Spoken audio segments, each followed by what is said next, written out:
Hey, good morning, folks. This is the Bryant Report. I'm your host, Mike Bryant, and I'm going to be bringing some more newly discovered documents. Uh, the last video we looked at the court documents from O'Neill Moffitt's arrest for the stolen Air Force weapons. And in today's video, we're going to look at some more documents. These are more court documents from uh, Pauline Pusser's divorce from her first husband, and there's some good information in there about that. And then, of course, at the end of the video, got a little treat. We'll hear from a uh, a celebrity, if you will, a famous book writer that I'm sure you guys are all familiar with. He had some sort of reaction to the last video I did, so we'll take a look at that, and of course, I will respond to that. But before we get started, I would like to, clear up the record a little bit, if you will, and I want to make sure I give credit where credit's due. And so I will throw this up on the screen real quick. And in the previous video, like I said, I brought up some court documents from William Moffitt's or O'Neill Moffitt's arrest for these stolen Air Force weapons. And I just want to make sure I give credit to the person that was responsible for bringing us those documents, and that would be Mr. William Harmoning. And if you go to williamharmoning.com, that will take you to his website. And on that website, he has graciously made available all of those documents that he's uncovered, and it doesn't cost you anything to look at those documents. You can click on them, read them yourself. Don't take my word for it. But I just want to make sure that I give proper credit. I don't want to take credit for other people's work, and so go check that out. And he's also got a book coming out for it's a book basically where he discusses the TBI report and gives his thoughts on it. And there's a lot of good information in there. So please go check that out. But without further ado, let's go ahead and jump into the Pauline Pusser divorce documents. So let me go ahead and share my screen. See if I can find that. There we go. I think this is it. Okay, let me see if we can make this a little bit bigger so everybody can read along. And so these are the court documents associated with her last name would have been Pauline Vance at that time, and she was married to Roman Vance, and these are the divorce documents associated with that. And so you can see at the top here, Pauline was the plaintiff, and Roman, her husband, was the defendant, and this is the complaint for divorce. And we can read real quick that they were married in Pikeville, Kentucky, March 1949, and they ceased living together on the 14th day of January 1956. And then down in section 6 here, talks about the defendant, Roman Vance, her ex-husband. Says defendant has been guilty of extreme and repeated cruelty to this plaintiff. That is to say that on diverse days and times since their marriage, the defendant has beaten, struck, pinched, kicked, and otherwise cruelly abused, ill-treated plaintiff. So right here, folks, her ex-husband, not Buford, but Roman Vance, he beat her, struck her, pinched, and kicked her on many different days, repeatedly. So we see here that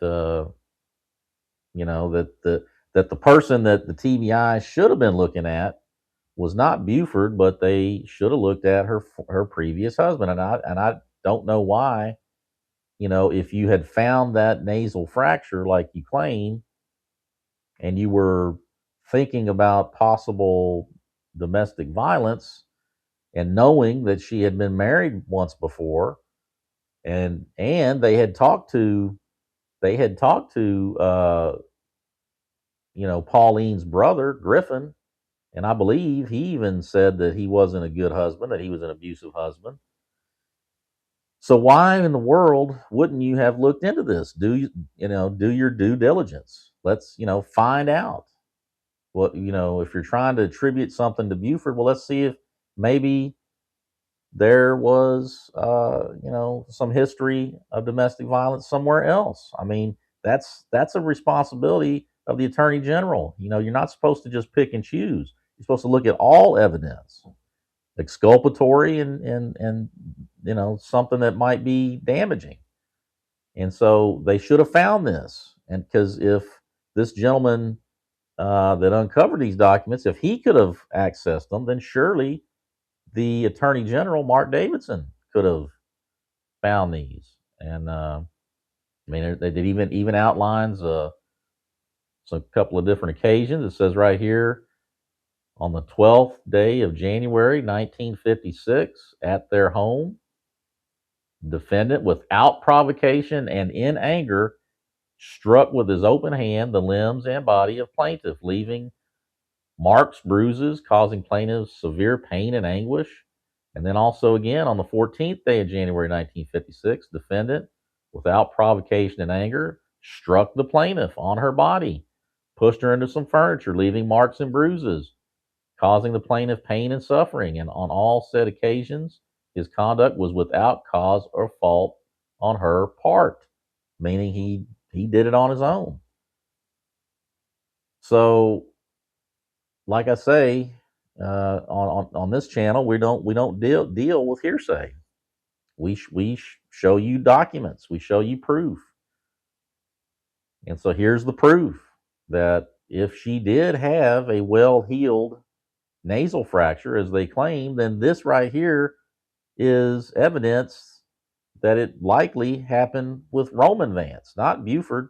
All these innuendos about Buford and beating Pauline Pusser is just it's all hearsay and gossip. There's no arrest records, there's no court documents, no medical records. Think about all the pictures that you've seen with Pauline and Buford.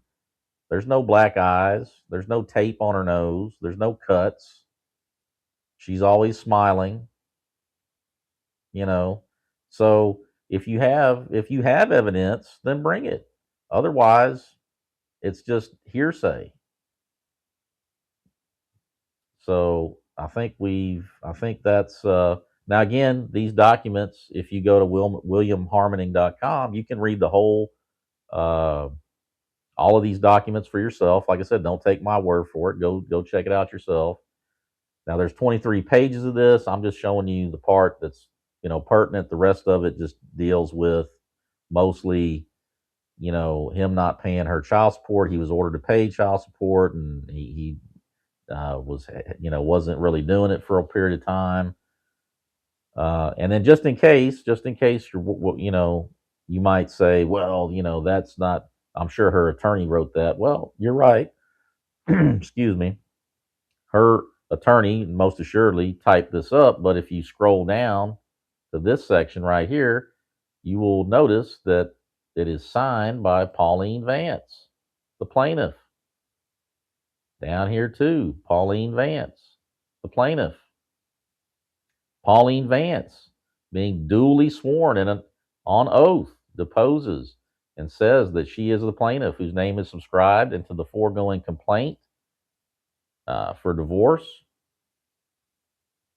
that she knows the contents thereof, and that the same is true in substance and in fact, except as to the matters and things therein stated to be upon information and belief, and as to those matters and things she believes it to be true. Subscribed and sworn this 5th day of March, 1956. notarized. So that's her words. It might not have been typed up by her, but she signed it. She put her name on it. She took an oath. It was a sworn, signed statement, and they knew it. The TBI had to know. They had to know. They just didn't want to include it in their report. So, like I said, if you want to read the whole thing, go to williamharmoning.com and check it out. That won't cost you a thing. And so there's that. Now, I was going to show some evidence. I promised that. So we'll show some evidence that Pauline, it had been alleged that Jim Moffitt had said that he knew for a fact that Pauline had been beat up by Buford 3 days before she was murdered. Well, let's just take a look. Let's see what the evidence suggests on that. And let's see right here. Bring it up on screen. Okay. This right here is the report of investigation by County Medical Examiner Dr. Peeler. This is the examination that he did the day that she was murdered. And let's zoom it in a little bit more, shall we? And if we scroll down to this section here where I've got highlighted, it says non-fatal wounds. And then he's got a list of things that you would, other injuries, abrasions, contusions, gunshot, laceration, fracture, burn, stab, incised. Well, he didn't check any of those boxes.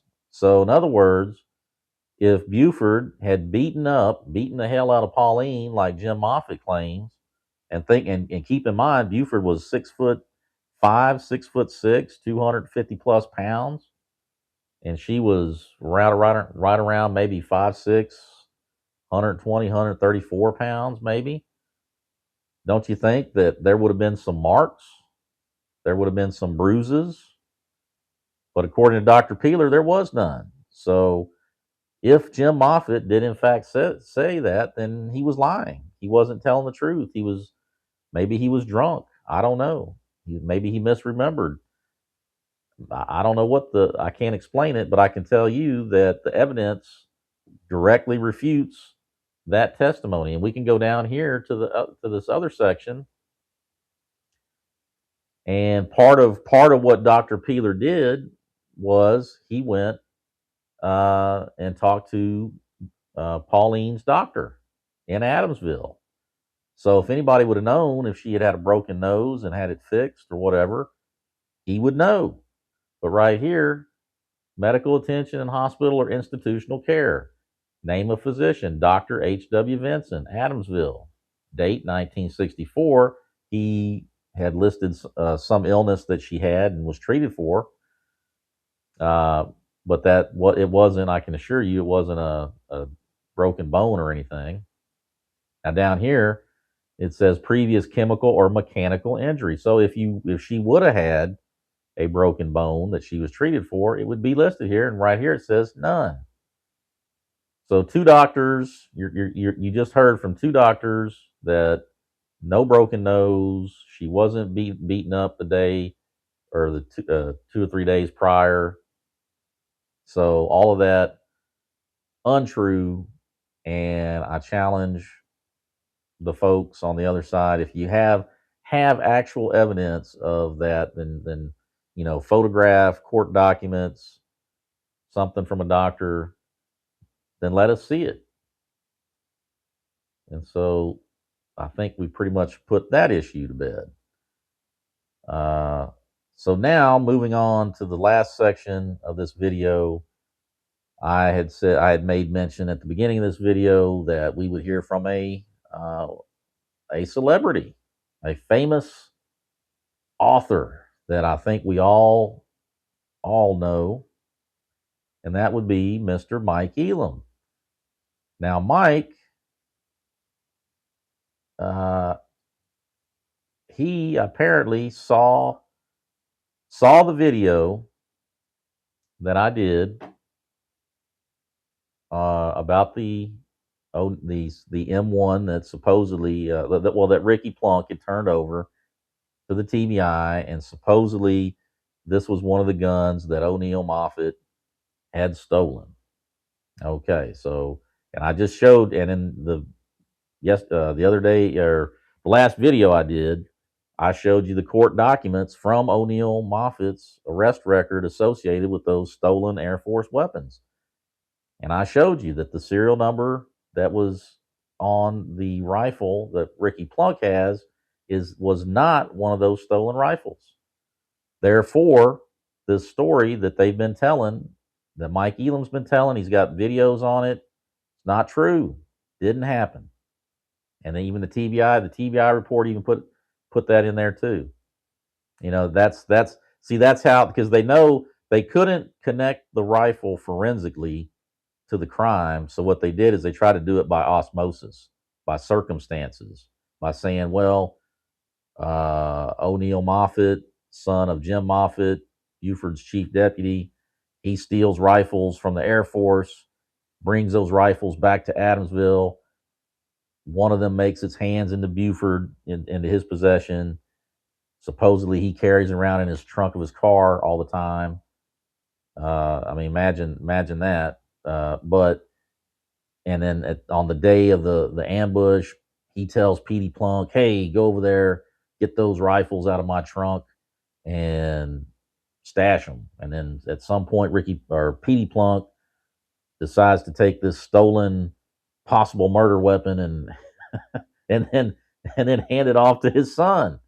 I mean, imagine that. Imagine a father giving his son a rifle that was, at in the best cases, a stolen rifle from the Air Force, and on the worst cases, a possible murder weapon.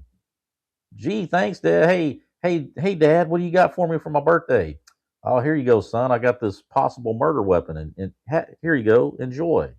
I mean, who does that? Who does that, and in what world does that even make sense?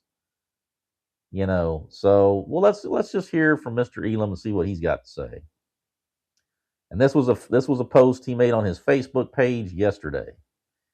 Serial numbers. A number of people, including McCoy wannabe Mike Bryant, have raised questions about the M1 serial number. Yes, I did.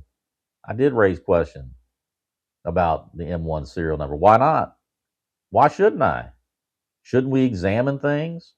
And I see he made his little attempt at hurting my feelings because he called me a McCoy wannabe, and that's something that's a little theme that Mike and his worshipers, they like to engage in this name calling and labeling. They think that somehow that makes what they're saying more true and what I say less true, or we can't argue the facts, so let's just name call. And as far as calling me a McCoy wannabe, well, you know what? I'm perfectly fine with that. Fred McCoy has had a much more distinguished law enforcement career than you have, Mike. So, if you think that hurt my feelings, if you think I'm going to start crying about it, I'm going to ball up in the fetal position and go away, stop making videos, well, guess what, buddy? You're wrong on that. But back to his little post here. How do we know how many M1 carbines were stolen or precisely where they were taken from?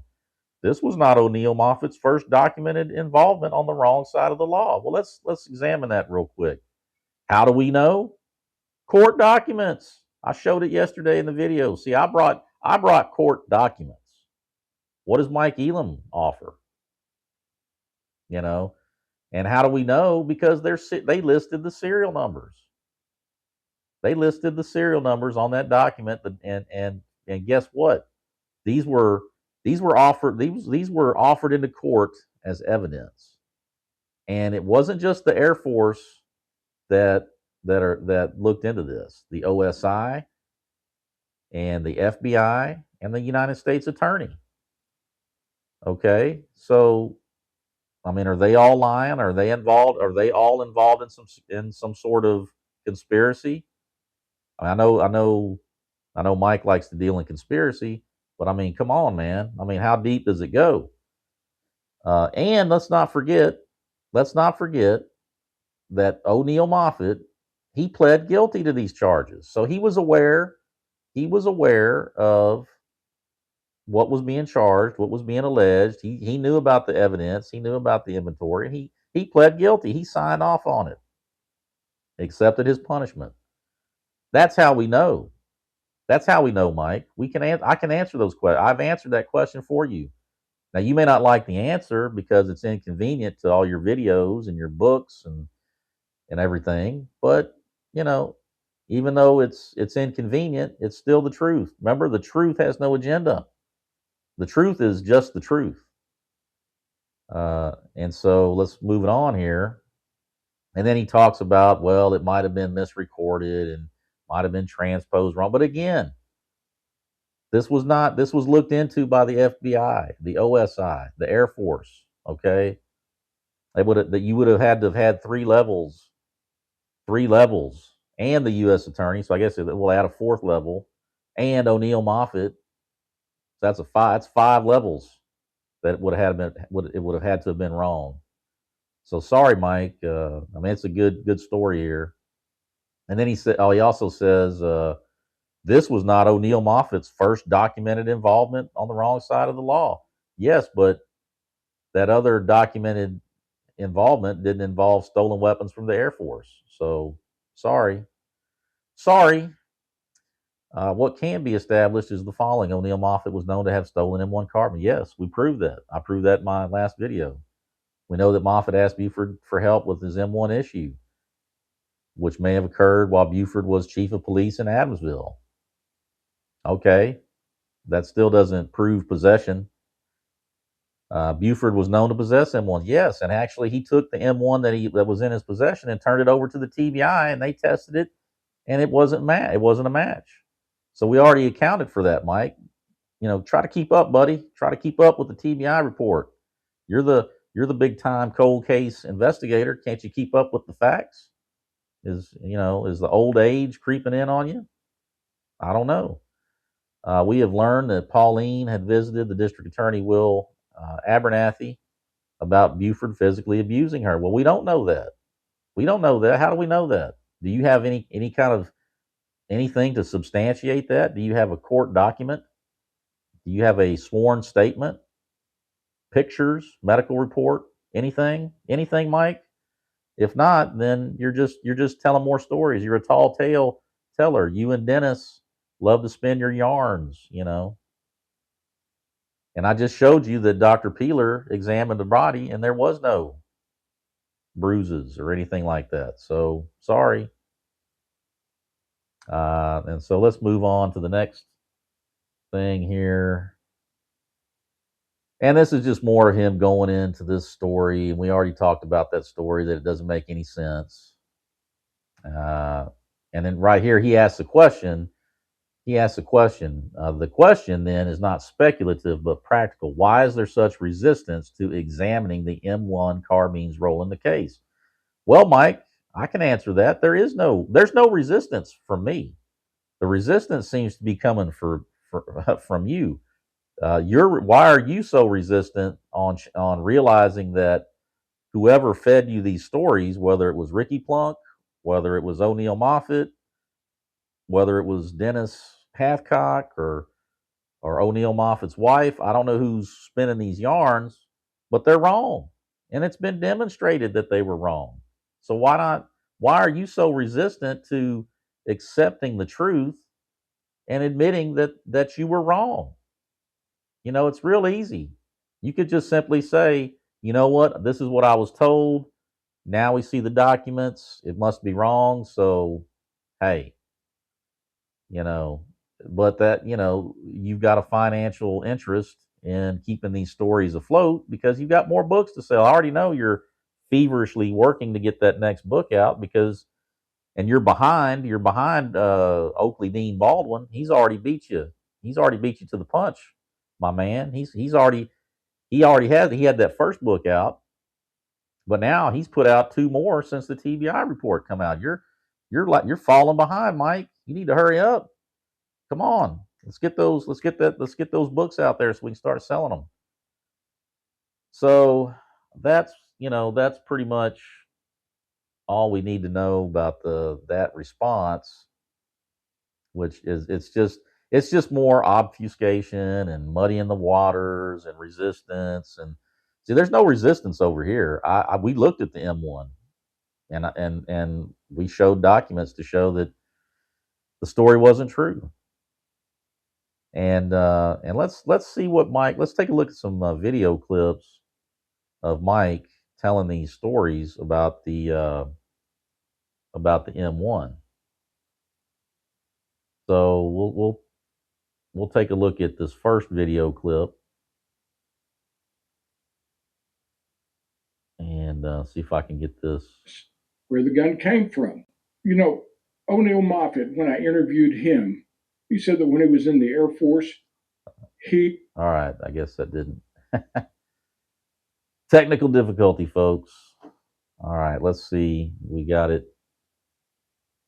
Sometimes I should have had this ready to go. My apologies for that. But all right, let's hear from Mr. Mike. Where the gun came from.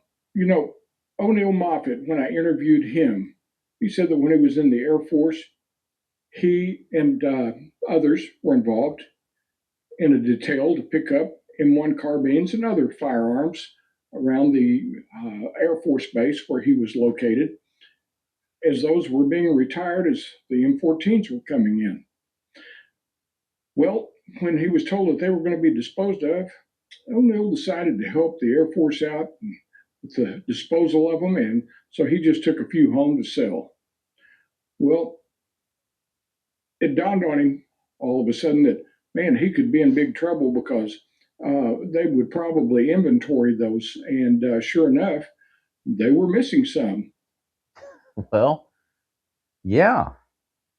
So well, first of all, let's examine that story. There's a couple of things wrong with this story for sure. Well, actually more than a couple, but there's two that I want to point out. Number one, these were not rifles that the Air Force was getting rid of. Matter of fact, these rifles had a specific purpose. They were supposed to go and be placed in these survival kits, which would likely be for pilots.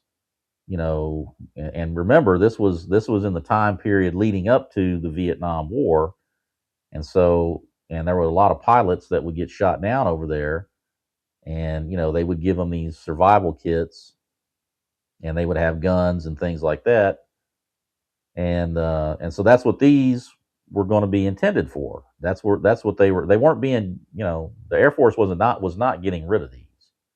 Number two, he claims he was part of a work detail.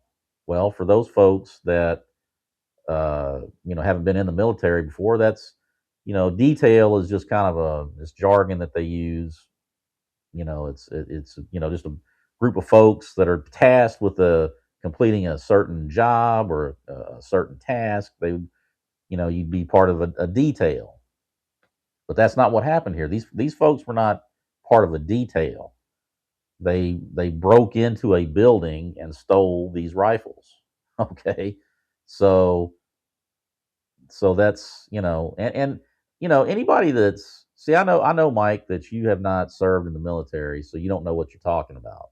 And you're relying on other people telling you these stories, but take it from somebody who spent 20 years in the Navy, 10 of those years in law enforcement, and I carried a firearm every day in that job when I was out on patrol, and every day, every morning, I had to report into the armory and sign out that weapon that had a specific serial number. I had to sign for my all the rounds of ammunition. Each one had to be accounted for. I signed that stuff out, go out on my patrol, come at the end of my shift, come back. I got to check it right back into the armory. They check the serial numbers. If I came back with the wrong serial number, I would have I'd have been in hot water.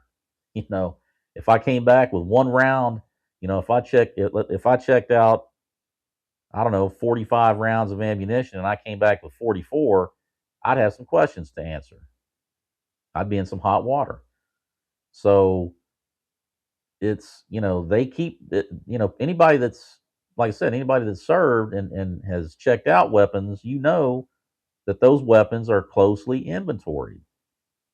Uh, and they're very serious about that. So, and I knew right away when he told this story about how he just helped himself to some weapons that that they were getting rid of. I knew that that was BS. I knew that that was a lie. I mean, again, when the military gets rid of weapons, they don't just hand them out. They don't just say, "Well, here, we're getting rid of these. Anybody want one? Anybody?" No, that's not how it works. That's not how it works. It's everything has to be accounted for.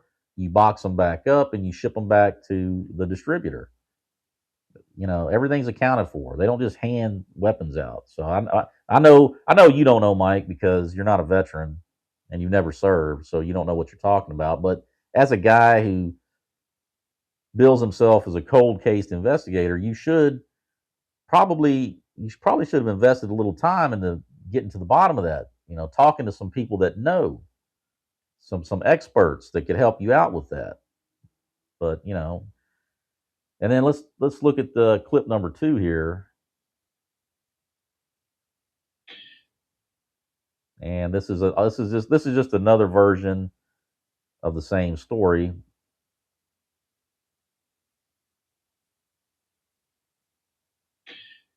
But at any rate, as far as the gun goes, uh, as best I can tell, the story really starts with O'Neill Moffett when he was in the Air Force. And as you know, they were getting rid of the M1s and updating to the M14 as a carry weapon for certain members of the Air Force. And when he was told that he was going to be working on a detail to pick up the M1s, they were going to be disposed of. So O'Neill thought he would help him out a little bit and he'd dispose of a few himself by taking them back to McNairy County and selling them. Well, O'Neill told me, he said, I thought they were going to be disposed of, so I didn't think it would hurt. But then, of course, he didn't realize that they would probably take an inventory of all those weapons and make sure they had them all, which is exactly what happened. And I mean, so yeah, that's just another version of the same story that we now know is wrong. And so the ball is in your court, Mike. Now that you've been confronted with this new information, uh, you know, just admit you were wrong.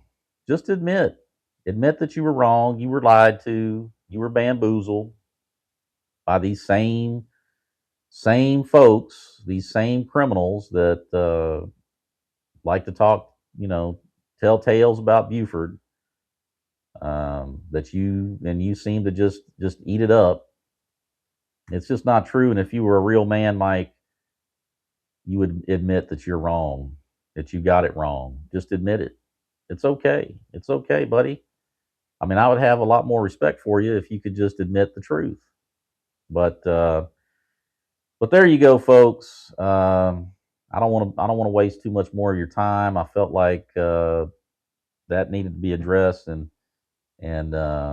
oh, and actually one more thing on this rifle, because somebody in the comments section on the last video uh, kind of reminded me of something here, and it's in regards to the rifle. Now, if you watch that video that I did on the rifle, what was on the inventory sheet, it was listed as an M1A1, because you got M1s and then you got the M1A1. Well, the M1A1 has a collapsible stock, and I've got a picture here.